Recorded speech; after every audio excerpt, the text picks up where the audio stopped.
الافتتاح. ايه بس بأعمال شهر رمضان. أعمال شهر يا هون نو أول اللي بينك هون. أعمال الليلة الأولى افتتاحية.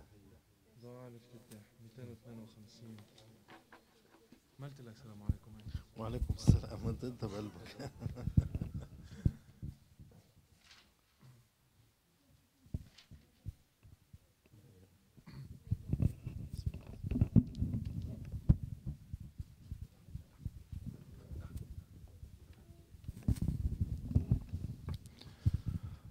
صلوا على محمد وآل محمد.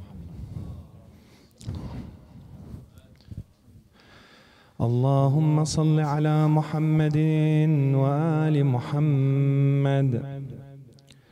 اللهم إني أفتتح الثناء بحمدك وأنت مسدد للصواب بمنك، وأيقنت أنك أنت أرحم الراحمين في موضع العفو والرحمة، وأشد المعاقبين في موضع النكال والنقمة، وأعظم المتجبرين في موضع الكبرياء والعظمة. اللهم أذنت لي في دعائك ومسألتك، فاسمع يا سميع مدحتي، وأجب يا رحيم دعوتي، وأقل يا غفور عثرتي. فكم يا إلهي من كربة قد فرجتها، وهموم قد كشفتها، وعثرة قد أقلتها، ورحمة قد نشرتها، وحلقة بلاء قد فككتها. الحمد لله الذي لم يتخذ صاحبة ولا ولدا، ولم يكن له شريك في الملك، ولم يكن له ولي من الذل، وكبره تكبيرا. الله أكبر. الحمد لله بجميع محامده كلها، على جميع نعمه كلها. الحمد لله الذي لا مضاد له في ملكه، ولا منازع له في أمره. الحمد لله الذي لا شريك له في خلقه، ولا شبيه له في عظمته.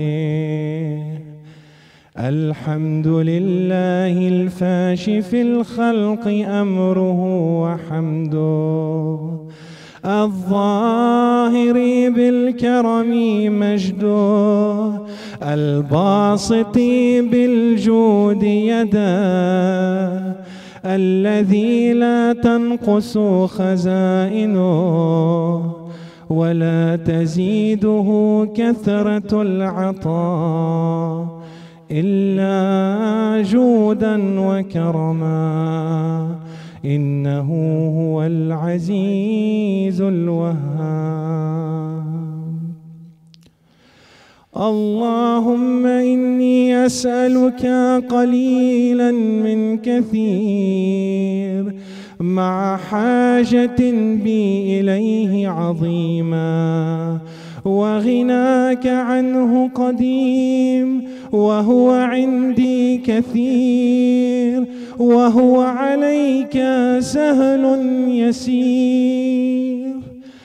اللهم إن عفوك عن ذنبي، وتجاوزك عن خطيئتي، وصفحك عن ظلمي، وسترك على قبيح عملي، وحلمك عن كثير جرمي، عندما كان من خطئي وعمدي أطمعني في أن أسألك ما لا أستوجبه منك، الذي رزقتني من رحمتك وأريتني من قدرتك وعرفتني من إجابتك، فسرت أدعوك آمنا وأسألك مستأنسا، لا خائفا ولا وجلا، مدلا عليك فيما قصدت فيه إليك. فإن أبطأ عني عتبت بجهلي عليك، ولعل الذي أبطأ عني هو خير لي لعلمك بعاقبة الأمور.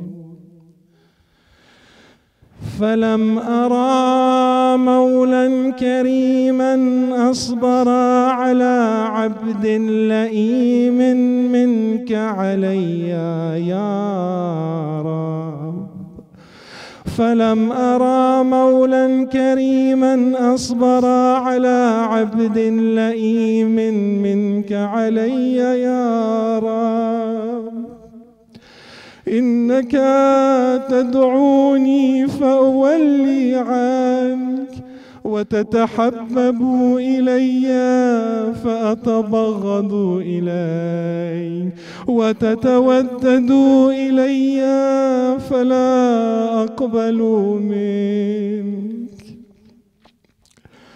كأن لي التطول عليك، فلم يمنعك ذلك من الرحمة لي والإحسان إلي والتفضل علي بجودك وكرمك. فارحم عبدك الجاهل وجد عليه بفضل إحسانك، إنك جواد كريم. الحمد لله. الحمد لله مالك الملك مجري الفلك مسخر الرياح فالق الإصباح ديان الدين رب العالمين. الحمد لله على حلمه بعد علمه، والحمد لله على عفوه بعد قدرته، والحمد لله على طول أناته في غضبه، وهو قادر على ما يريد. الحمد لله خالق الخلق باسط الرزق فالق الإصباح ذي الجلال والإكرام والفضل والإنعام، الذي بعد فلا يرى وقرب فشهد النجوى تبارك وتعالى. الحمد لله الذي ليس له منازع يعادله، ولا شبيه يشاكله، ولا ظهير يعاضده. قهر بعزته الأعزاء وتواضع لعظمته العظماء، فبلغ بقدرته ما يشاء. الحمد لله الذي يجيبني حين أناديه، ويستر علي كل عورة وأنا أعصيه، ويعظم النعمة علي فلا أجازيه. فكم من موهبة هنيئة قد أعطاني، وعظيمة مخوفة قد كفاني، وبهجة مونقة قد أراني، فأثني عليه حامدا وأذكره مسبحا. الحمد لله الذي لا يهتك حجابه، ولا يغلق بابه، ولا يرد سائله، ولا يخيب آمله. الحمد لله الذي يؤمن الخائفين وينجي الصالحين، ويرفع المستضعفين ويضع المستكبرين، ويهلك ملوكا ويستخلف آخرين. والحمد لله قاسم الجبارين مبير الظالمين، مدرك الهاربين نكال الظالمين، صريخ المستصرخين، موضع حاجات الطالبين، معتمد المؤمنين. الحمد لله الذي من خشيته ترعد السماء وسكانها، وترجف الأرض وعمارها، وتموج البحار ومن يسبح في غمراتها. الحمد لله الذي هدانا لهذا، وما كنا لنهتدي لولا أن هدانا الله. الحمد لله الذي يخلق ولم يخلق، ويرزق ولا يرزق، ويطعم ولا يطعم، ويميت الأحياء ويحيي الموتى، وهو حي لا يموت، بيده الخير وهو على كل شيء قدير. اللهم صل على محمد عبدك ورسولك وأمينك وصفيك وحبيبك وخيرتك من خلقك، وحافظ سرك ومبلغ رسالاتك، أفضل وأحسن وأجمل وأكمل وأزكى وأنمى وأطيب وأطهار وأسنى وأكثر ما صليت وباركت وترحمت وتحننت وسلمت على أحد من عبادك وأنبيائك ورسلك وصفوتك وأهل الكرامة عليك من خلقك. اللهم وصل على علي أمير المؤمنين ووصي رسول رب العالمين، عبدك ووليك وأخي رسولك وحجتك على خلقك وآيتك الكبرى والنبأ العظيم.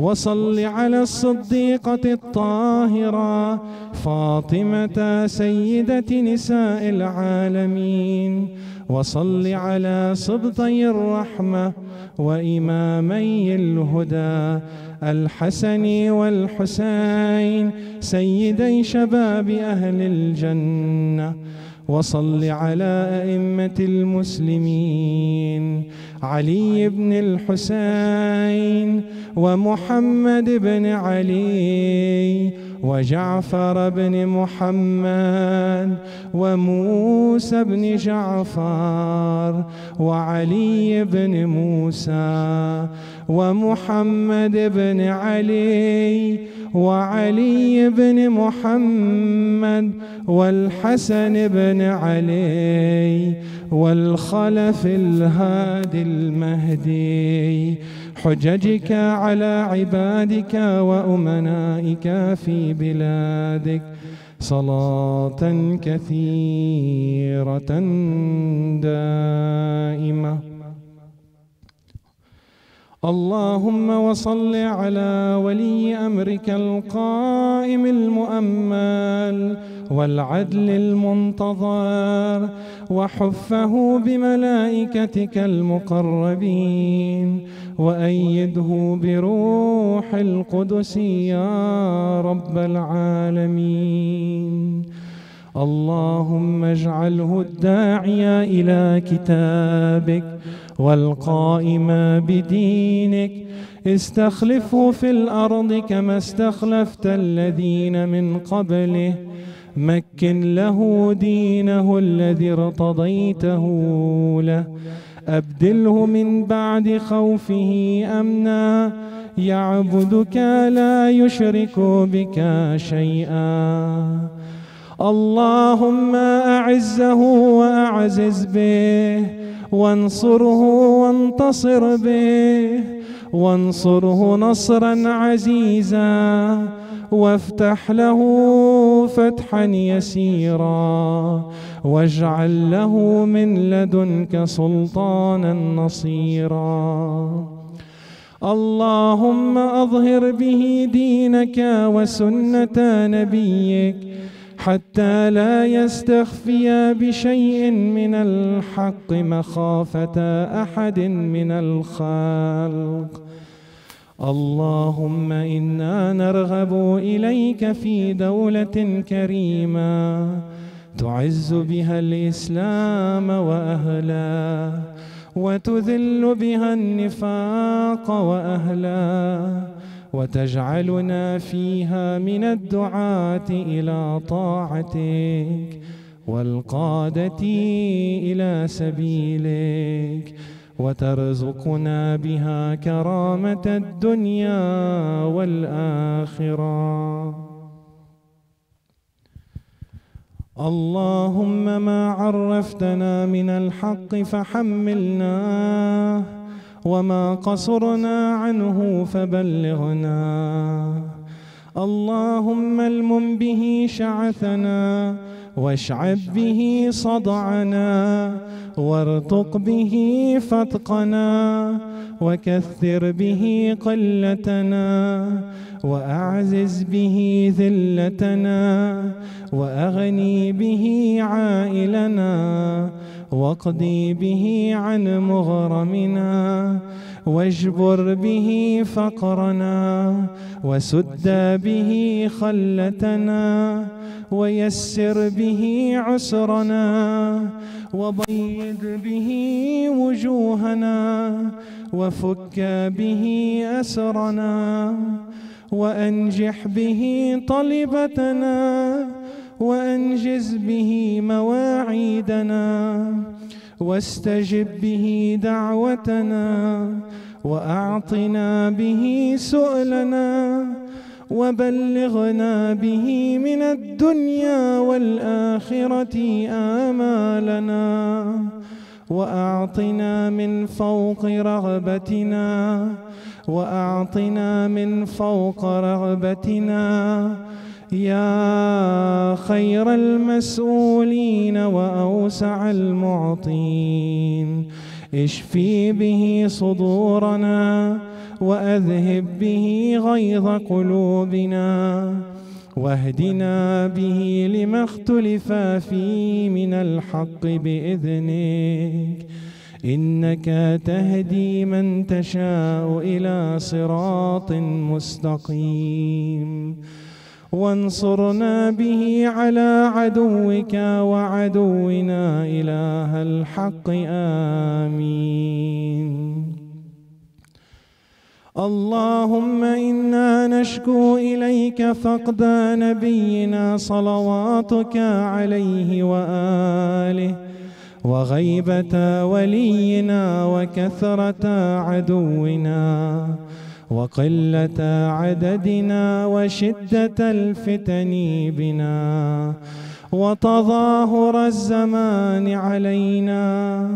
فصل على محمد وآله، وأعنا على ذلك بفتح منك تعجل، وبضر تكشف، ونصر تعز، وسلطان حق تظهر، ورحمة منك تجللناها، وعافية منك تلبسناها، برحمتك يا أرحم الراحمين.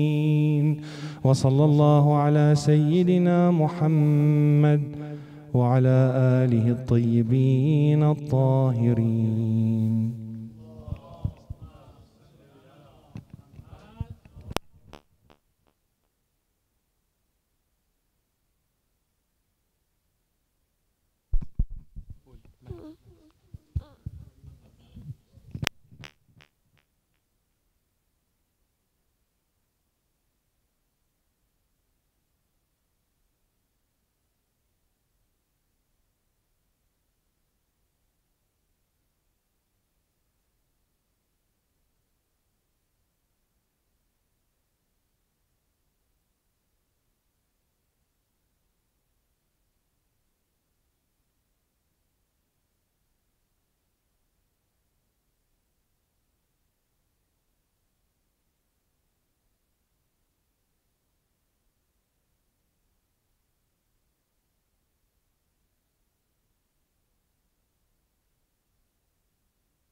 بسم الله الرحمن الرحيم وبه نستعين إنه خير ناصر ومعين والصلاة والسلام على سيدنا ونبينا وحبيب إله العالمين أبي القاسم المصطفى محمد اللهم صل على محمد وآل محمد.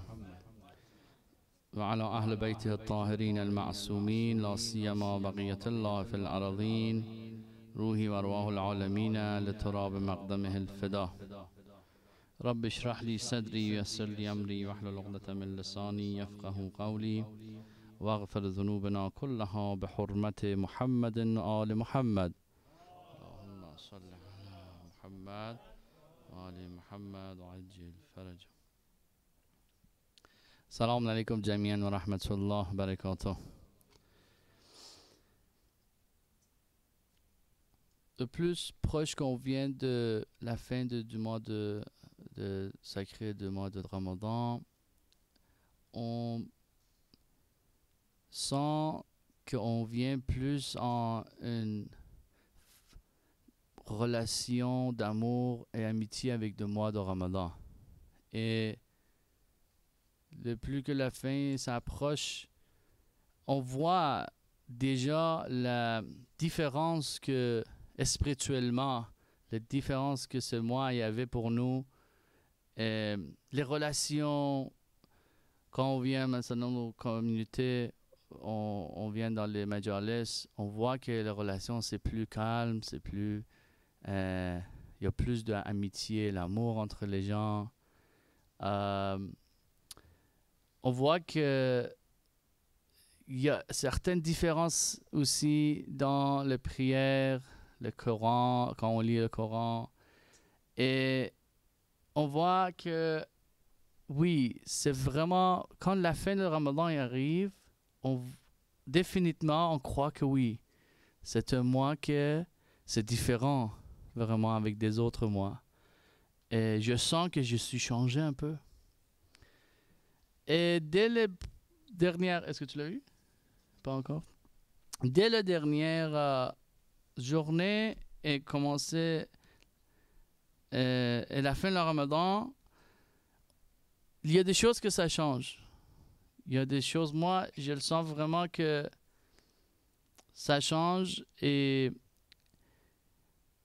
les choses que, par exemple, contrôler notre comportement, contrôler notre pensée, être plus spirituel, avoir concentration sur l'état spirituel, c'était plus facile dans le mois de Ramadan. Et on voit qu'après le mois de Ramadan, les choses commencent on dit whispering, like chuchoter. Il y a des voix qu'on commence à entendre de notre nafs ammara. C'est comme si Shaitan il était relâché et il commence à nous attaquer. Ah, pourquoi il m'a dit ça? Pourquoi il m'a regardé comme ça? Pourquoi il m'a pas dit salut? Pourquoi? You know? Mais durant le mois de Ramadan, c'est comme cette voix-là est chutée et on l'entend plus. Donc, il faut faire attention vraiment ici. On peut garder ces spiritualités qu'on a reçues dans un mois de Ramadan jusqu'à le mois de Ramadan prochain. C'est là qu'on va voir une vie pleine de amélioration, correction de notre comportement avec fondamentalement. Donc, si on veut vraiment corriger notre comportement, corriger notre étiquette et devenir un humain mieux que l'année prochaine, un après l'autre, on devrait vraiment être prêt dans la lutte. Et une façon de nous garder tout le temps en conscience de ce sujet, c'est vraiment être révolutionnaire. Ça veut dire le sujet qu'on est en train de parler aujourd'hui, c'est que c'est vraiment différent entre une personne qui regarde à la religion d'une perspective individuelle qu'une personne qui regarde la religion d'une façon sociale. C'est vraiment différent. C'est deux différents univers. Univers de individuellement dit des mots, Allahu Akbar, faire le namaz, faire le salat, faire le somme. Individuellement, je veux approcher à Dieu, excuse-moi. Et socialement, c'est totalement différent. Quand on entend qu'Aziz Zahra, salamullah alayha, qu'Imam Hassan, alayhi salam, rentre et écoute les doigts et les prières de Aziz Zahra, salamullah alayha, il entend qu'elle est en train de prier pour tous les voisins et tous les gens qui vivent autour d'eux, et ils ne prient pas pour eux-mêmes. C'est que quand on pense à d'autres gens en premier, après nous, ça fait qu'on on regarde la religion socialement. On regarde une perspective sociale, pas une perspective individuelle. Et c'est là qu'on est en train de parler des attributs de quelqu'un qui est révolutionnaire de Nahj al-Balagha. Le doigt aujourd'hui, le doigt de 24e jour du mois de Ramadan, on le récite ensemble. Bismillah ar-Rahman ar-Rahim. Allahumma inni as'aluka fihi ma yurdik wa a'udhu bika mimma yu'dhik wa as'aluka at-tawfiqa fihi li'an uti'aka wa la a'sik. Ya Jawad as-Sa'ilin. Oh Allah, je ne te demande en ce mois que ce qui te contenterait. Je me protège auprès de toi contre ce qui te déplairait, et je te demande de m'y faire réussir à t'obtenir et à ne pas te désobéir. Ô toi qui es si généreux envers tous les solliciteurs. Salli ala Muhammad wa ali Muhammad.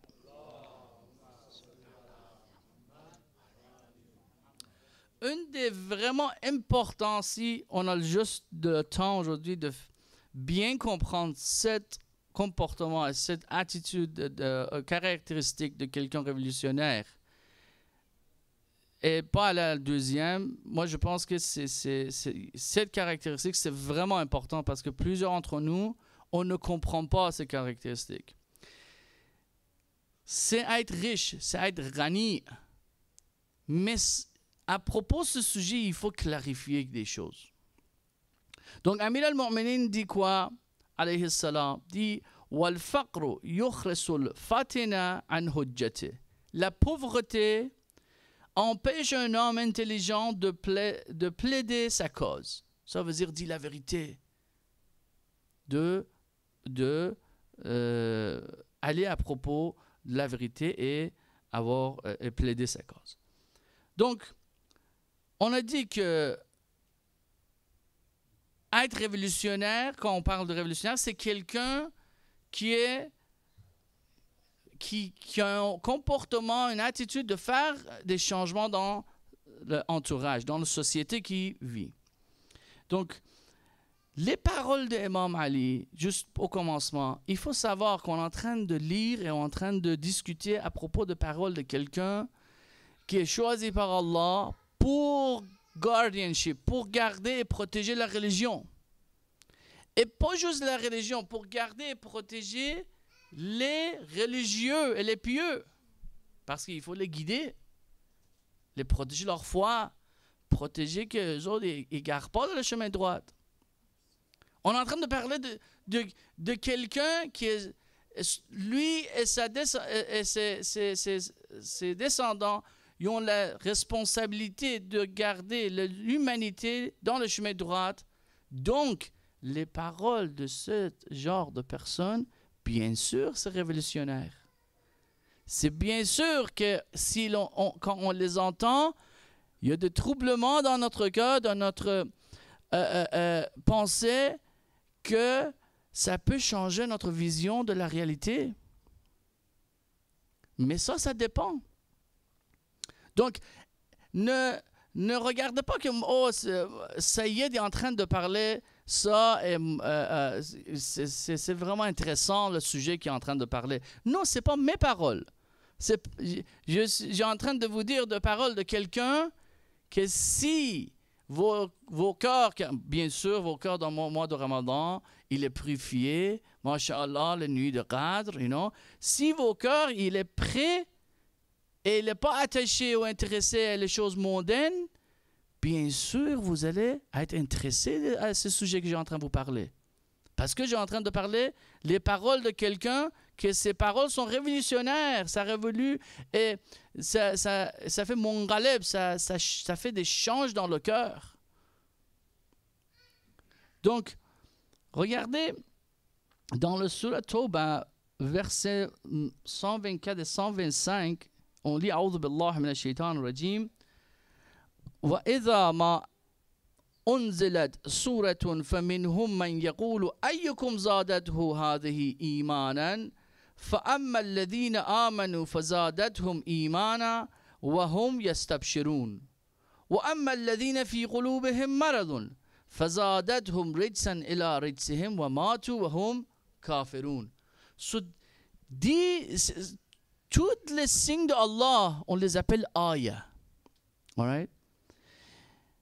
Et les versets de grand rang aussi, c'est des ayahs. Les paroles de l'imam, c'est des ayahs. Quand quelqu'un vient à ces capacités, à ce genre de niveau de capacité de comprendre, ça veut dire le hujja est fini pour lui. Ça veut dire c'est clair pour lui, ça c'est la vérité. Quand il vient d'une capacité de comprendre que, comme je vous avais dit, Ayatollah Bahjat disent que quelqu'un peut être guidé juste par regardant un mur.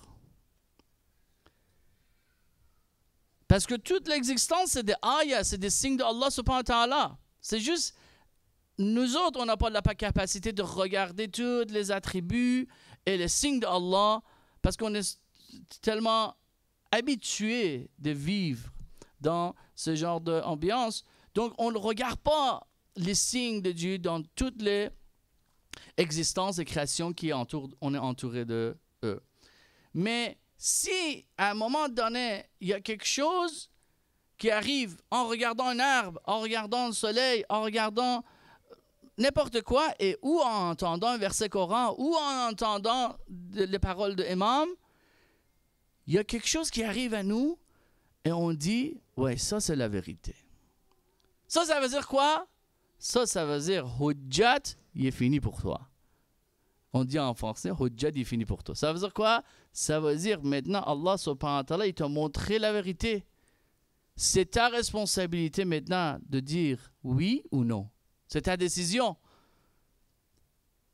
C'est sur ton dos maintenant de choisir le chemin de la vérité qu'il t'a montré ou continuer le même chemin qu'il était en train de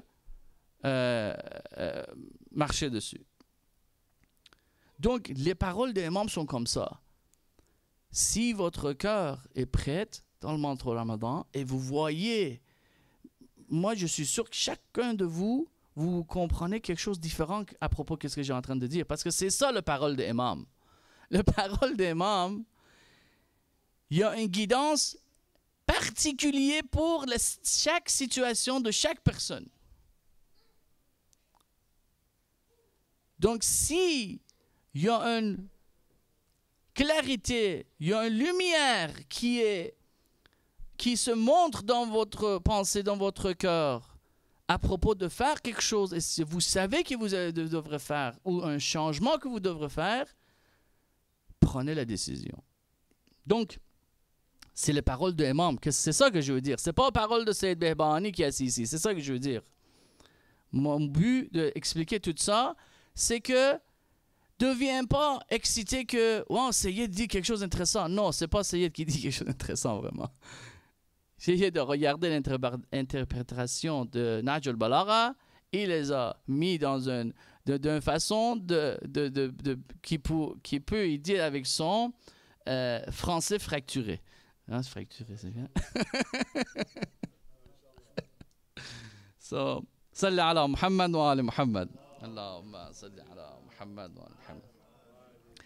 On redevient le hadith d'Imam Ali alayhi salam. وَالْفَقْرُ يُخْرِسُ الْفِتَنَ عَنْ حُجَّتِهِ. Donc regardez, pauvre, c'est ça. Si vous comprenez cet vraiment important sujet à propos de la pauvreté, vous comprenez ça veut dire quoi, Rani? Ça veut dire quoi, richesse? Parce qu'il y a plusieurs fois que vous avez entendu, on va parler, je ne vais pas aller trop loin, trop vite.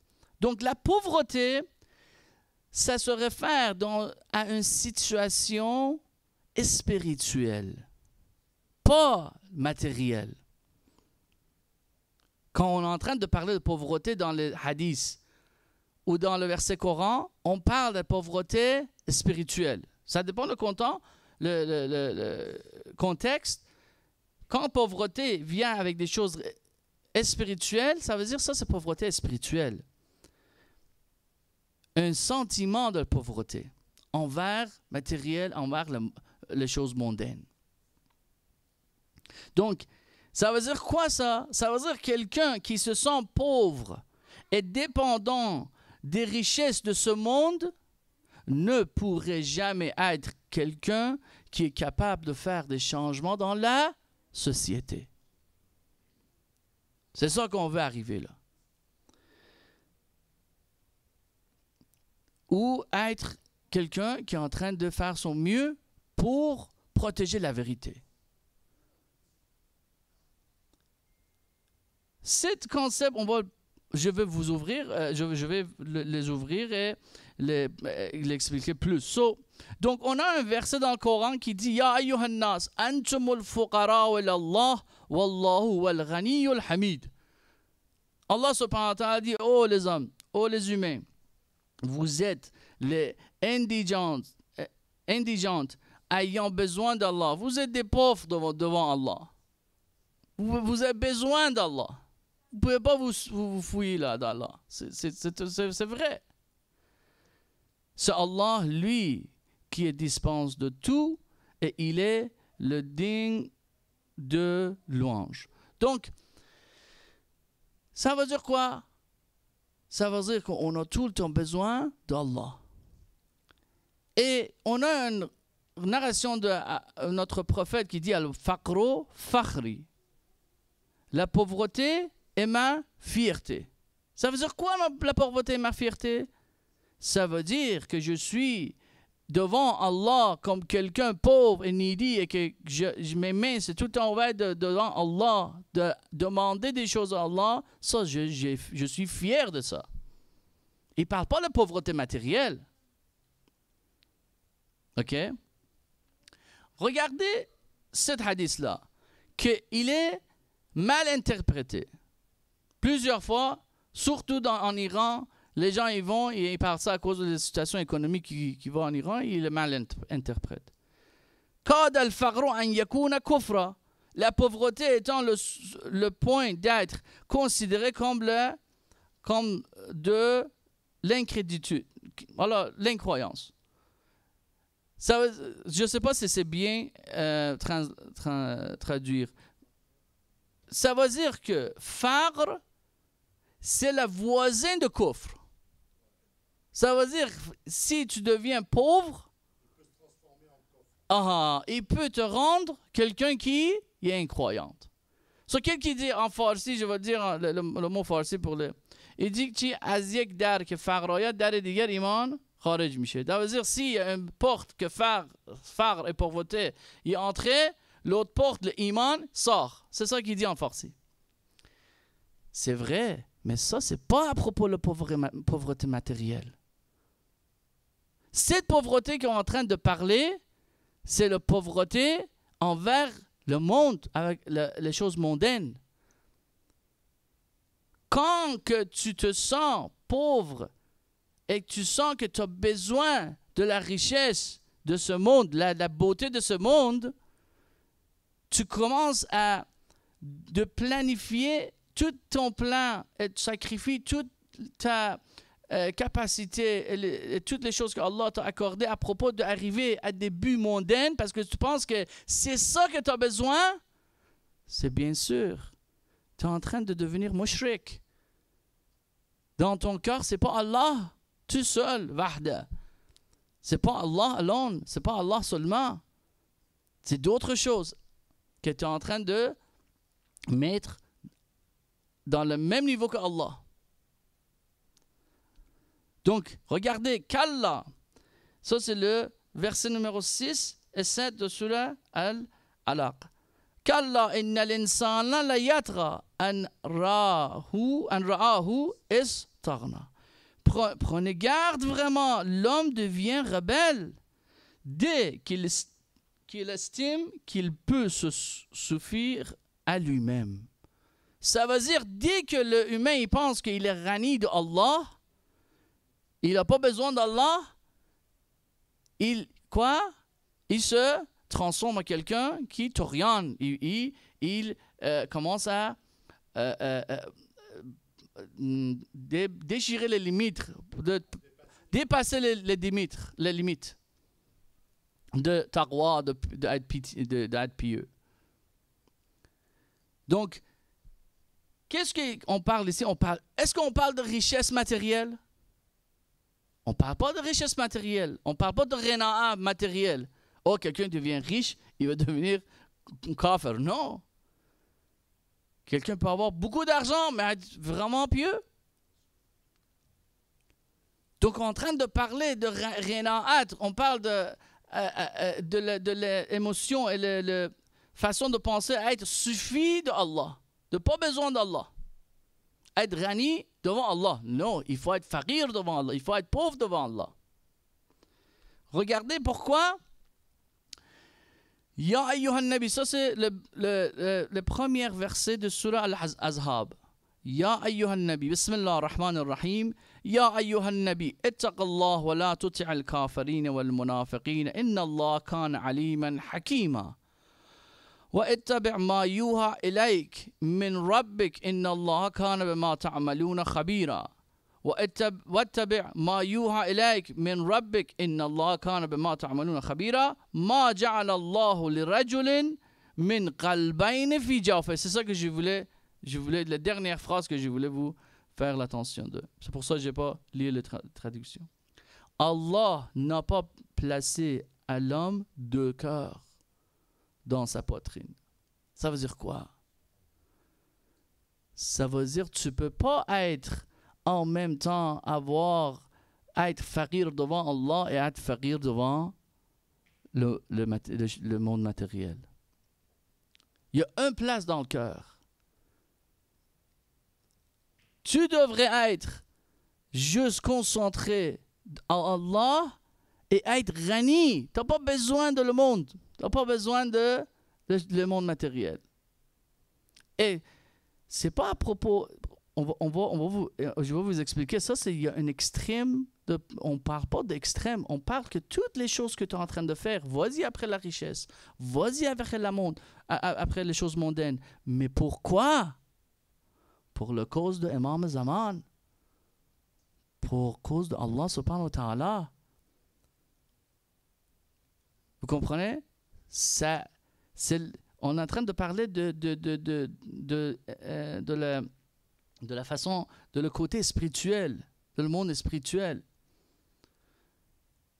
Ça ne veut pas dire rester pauvre et va pas après l'argent ou étudie pas ou relâche tout. Non, ça veut dire tu ne vas pas étudier, tu ne vas pas l'argent parce que tu penses que c'est ça que tu as besoin. Non, tu penses que oui, Allah m'a donné des accès, je vous ai parlé, des bénédictions, que je suis responsable de ces bénédictions, de les utiliser pour lui.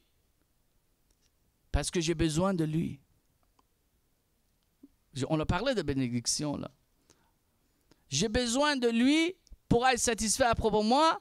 Et aujourd'hui, on est en train de parler de l'attribut de arrogance de Allah subhanahu wa ta'ala. Il est arrogant, il est mutakabbir. C'est juste l'attribut que Allah il a. Et il lui va cet attribut parce qu'il est parfait là, il est perfect. Dans tous les sens, il est parfait et le mutakabbir, c'est à lui justement.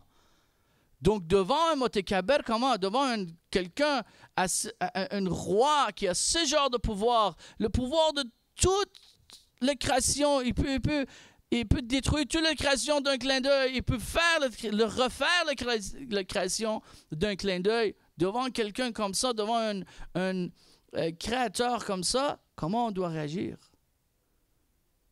Comment on doit faire notre prière?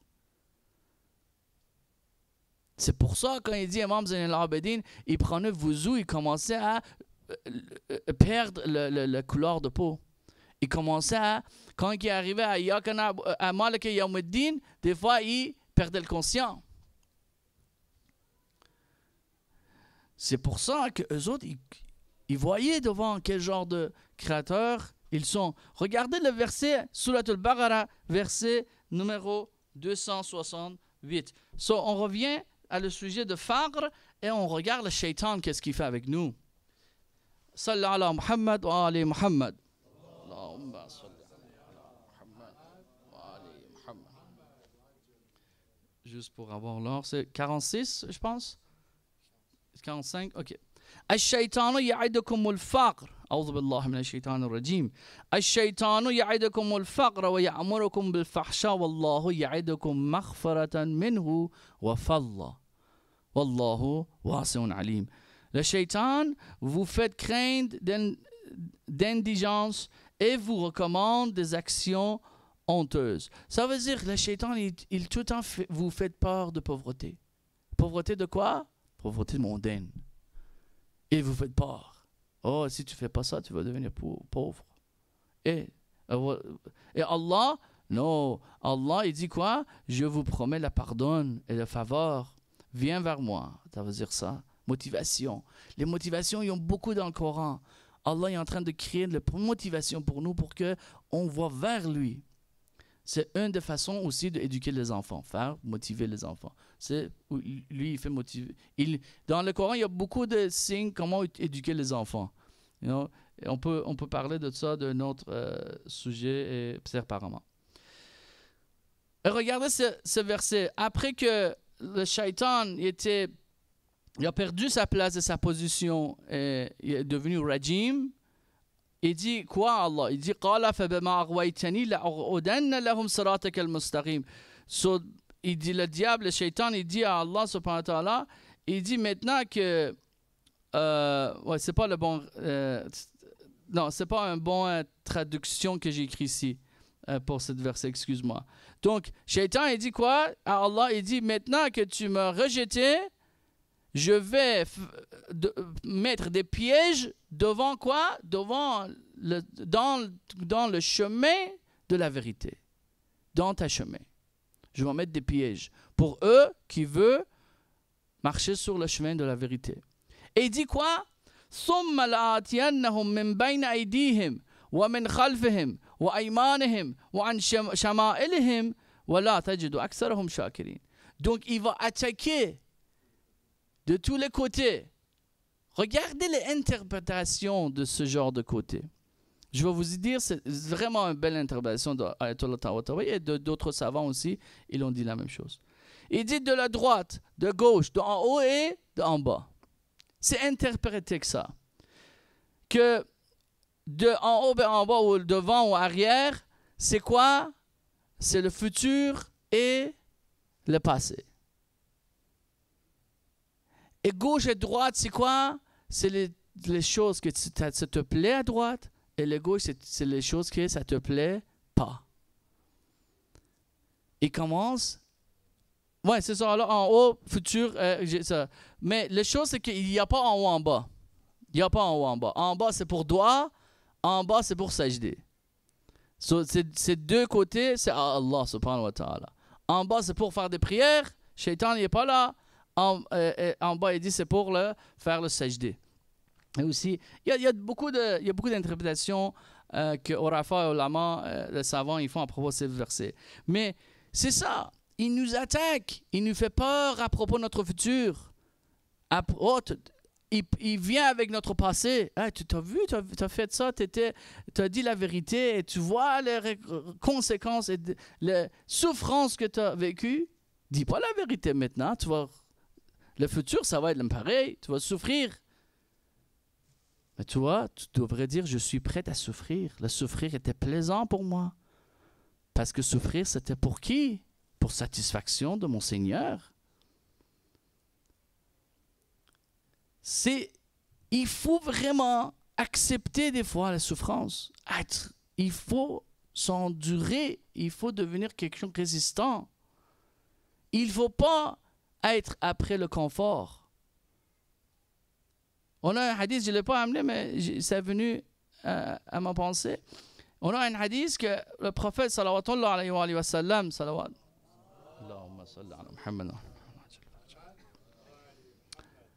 ils disent que à quelqu'un que ne jamais être après le confort dans ce monde, parce qu'Allah n'a pas créé le confort dans le monde, dans ce monde entier, dans le dunya. Il n'y a pas de confort. Eux qui parlent de confort, eux, ils ont d'autres difficultés et d'autres souffrances qu'ils sont en train de suivre dans leur vie. So, je vais finir avec ça aujourd'hui et continuer l'autre demain. Donc, Imam Ali dit quoi? Imam Ali dit: la pauvreté empêche un homme intelligent de plaider sa cause. Ça veut dire quoi? Ça veut dire que quelqu'un qui est pauvre envers dunya, quelqu'un qui pense les choses mondaines, il faut le suivre. Il a besoin des choses mondaines. Il ne peut pas dire la vérité tout le temps. Il ne peut pas être quelqu'un qui se sacrifie pour le chemin de haq. Il ne peut pas être révolutionnaire. Mais quelqu'un qui est rani, qui se sent dans un état suffisant de dunya, il n'y a pas besoin de choses mondaines. Il y a besoin d'Allah. Il y a besoin de sa satisfaction. Il n'y a pas besoin d'aller après des choses mondaines. Il y a besoin de sa satisfaction. Ces personnes vont tout le temps dire la vérité. Il est prêt de dire la vérité parce qu'il sait qu'il y a besoin d'Allah. Il n'y a pas besoin du monde. Cette personne, il va se sacrifier pour le haq. Cette personne va être révolutionnaire. Et donc, ce genre de personne, c'est la personne qui peut faire la différence et faire un changement dans la société. Rani et Rena'at, ça veut dire être riche envers dunya, c'est une attitude des gens révolutionnaires, des gens qui peuvent faire la différence dans la société. Donc, si on veut faire la différence, nous devrions être détachés de la richesse et du pouvoir mondain, ainsi que ça c'est la deuxième partie que, Inch'Allah, demain je vais expliquer. Pas seulement devenir détaché et rani de dunya, des choses mondaines, aussi devient détaché et rani de les gens qui sont riches. Fais attention là. Les gens qui ont le pouvoir. Les gens qui sont riches et les gens qui ont le pouvoir. Il faut qu'on devienne aussi détaché, indépendant vis-à-vis des riches et des puissantes. Ça, c'est vraiment important. C'est le prochain attribut qu'on n'a pas eu le temps d'aujourd'hui de parler à propos. Inch'Allah, Allah subhanahu wa ta'ala nous donne l'attitude de rena'at, de richesse envers le monde. Inch'Allah, Allah subhanahu wa ta'ala nous aide d'être fermement marcher sur le chemin de haq et se sacrifier pour le haq. Et Inch'Allah, nous baigner d'être parmi les gens qui aident et qui sont des soldats de Imam Asr wa Zaman. Inch'Allah, Allah fait précipiter sa réapparition, Inch'Allah, et aussi partager les récompenses de cette majlis avec les hommes de shuhada, mu'minin, mu'minat, ulama islam, spécialement Imam Khomeini, rahmatullah alayh, bin Nabi wa alih, rahimallahu man yagra'u al-Fatihata ma'a salawat. Allahumma salli ala Muhammad wa ali Muhammad.